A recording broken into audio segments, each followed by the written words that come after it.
Smoak. We love all of our guests. We like Mike Scarborough a little extra special. He's a fun dude and also covers LSU. He's now with us on 365 Sports. Can you imagine the mood? Tennessee coming to the town is going to be a great game, but where would they be right now in Baton Rouge had they not dug out from that hole against Auburn? Yeah, that was an ugly affair, but it's kind of one of those deals where knowing what was inherited, knowing how it's been a patchwork deal the whole way with the number of transfer portal kids and what he's working with, 2 tackles that are freshmen, a true freshman tight end, Harold Perkins, who you guys are familiar with right there in Texas, a true freshman, but is absolutely fantastic. But you had a starting walk-on corner. You had a walk-on punt return at one point. And so you'll take the wins any way you can get them. But I've been telling LSU fans on our show that get ready for a lot of games where you're probably aggravated for at least a half of it, even in multiple wins. But I think right now where LSU's at, I think they're ahead of schedule a little bit or maybe right on schedule. And if somehow they can get one past Tennessee, I think they'll definitely be ahead of schedule and on their way to the expectation of where I think most people had them at 8-4. Do you feel like Jaden Daniels is getting more comfortable and that he can maybe loosen up a bit? It feels to me like you watch him for a little bit and it's like nobody's told him it's okay to do some other things than run the ball. I think I don't know what's going through his head, but the way he plays, it gives you the thought that he is so fearful of throwing an interception that he waits too long to let loose of the ball. And rather than throwing no spot, waiting or throwing the ball before a receiver comes out of his break, he's waiting till the receiver is open and wide open before he'll throw it. And with the competition that LSU's facing, and it's going to get stronger each week the rest of the way, you're not going to be able to get away with that. So the flip side of it is LSU wouldn't be where they are without him because he's so devastating in the run game. He kills defenses. I'd like to know how many offensive possessions LSU started with a false start penalty. We're in 1st and 15, and they're in 3rd and 8, 3rd and 9. He pulls it down and effortlessly runs to the first down marker, and they got a whole new set of series. I mean, he's done it over and over since the first game. So, but this is going to be a whole new deal this Saturday, and certainly everybody's upset here that it's an 11 a.m. kickoff. And so, but I don't know what they're going to do because you don't want to get into a scoring, trying to match scores with Tennessee and Hendon Hooker and his receivers. And you don't want to, you want to do some things to keep them off the field as much as possible. Kelly also has the policy where if he wins the toss, he likes to take the ball. Well, LSU's offense has started notoriously slow, and they've been second half teams. So if he wins the toss, maybe he ought to change that policy and opt to receive in the third quarter and get that possession back because most of their first series is a 3 and out. Mike, you mentioned Hendon Hooker there in that high-powered Tennessee offense under Josh Heupel. What do you think of the LSU defense and how it matches up against the Vols O? Well, I think one of the things that we've seen at LSU so far, and it's been the absolute bright spot, is the defense. And, you know, they had some struggles early on last week, had some busted coverages, and on the fly they were able to correct it. Matt House, the defensive coordinator, came over from the Chiefs, and the defense is what you expect to see in Baton Rouge. Still not where you're at, you know, talent-wise with the defensive backfield, but at the same time, Jay Ward is one of your better defensive backs in the league, and they've been making a go of it. And so, of course, Sevyn Banks got hurt in that one. Major Burns we're still waiting to see when he's going to come back. But the defense up front is performed very well. I mentioned Harold Perkins. Of Greg Penn has been a very strong performer. So I think they're going to have some new wrinkles for Tennessee this weekend. I just think as abysmal as LSU's offense was on Saturday, I have a feeling that maybe they do some things different this weekend and might have some people wondering, well, where's that been? But we'll see. Even though it's an 11 a.m. kickoff, I think Tiger Stadium is going to be rocking Saturday. Well, they just won't go to bed, Mike. They just go and enjoy and just drink through the night, maybe get a couple-hour power nap, right, and just go straight back into the stadium. Well, we're just this is another instance where the fan bases certainly here are going to be glad when CBS's final game is broadcast, and we no longer have to deal with that nonsense of them picking games. And if they have a doubleheader, then they can't. ESPN can't do a night game, and it's some of the rhyme or reason of the games they pick is crazy. Obviously, they want number one Georgia, but man, what's Georgia going to do to Auburn? I mean, that could be ugly, particularly after the way they performed last week. Mike, you mentioned Harold Perkins. There's a guy at the gym, Mike, who's a big LSU fan. Just loves him. And he's been talking about Harold Perkins as a superstar. How good is he, the young man from Cypress Park? Well, I tell you, I know talking to the guys that cover recruiting in Texas, they, of course, was rated the number one or arguably the number one player in that state. But a lot of people thought he was very raw and was going to need a redshirt year. And that was kind of what everybody thought was the baked cake. And to see what he's doing each and every week, and even though, I imagine at times his head might be swimming a little bit, he still plays fast and loose. And, of course, a lot of people believe he's probably also the best running back on the LSU roster, but he's a linebacker.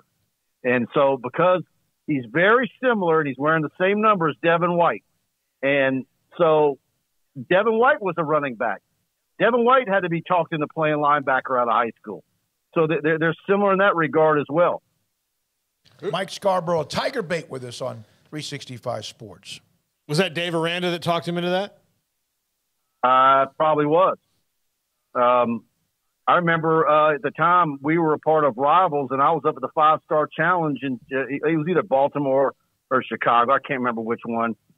And he was already starting to come around to the idea of being a linebacker. And in fact, that week he worked primarily at linebacker at the 5-Star Challenge.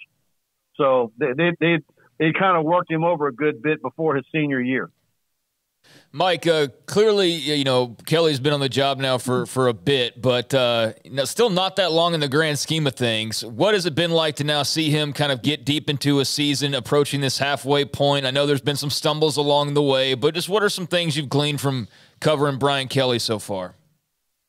I think he's going to be very similar to what we saw from the other first-year coaches, whether it was Mulkey or the baseball coach, Jay Johnson. Jay Johnson took the baseball team with absolutely zero left-handed pitching, took them to a regional. I think at the end of the year it's going to be similar, where he gets the most out of his team, and at some point he's going to hit a wall, and you're going to realize that as far as the wins and losses, he got as much out of that turnip as he could. And so then you want a top 10 recruiting class, middle of the top 10, top 5, whatever it ends up being. We'll see what they do in the portal. You're not bound by the 25. They're probably going to sign somewhere 31, 32, 33 kids total. And so they've got another strong recruiting class coming in. And then we'll wait to see what happens after that. So, it's an odd year next year. So all of a sudden you get A&M, Florida, and Auburn back at home. And so LSU usually does very well in odd years, particularly. But I still think they're 2 or 3 years away from being a team. But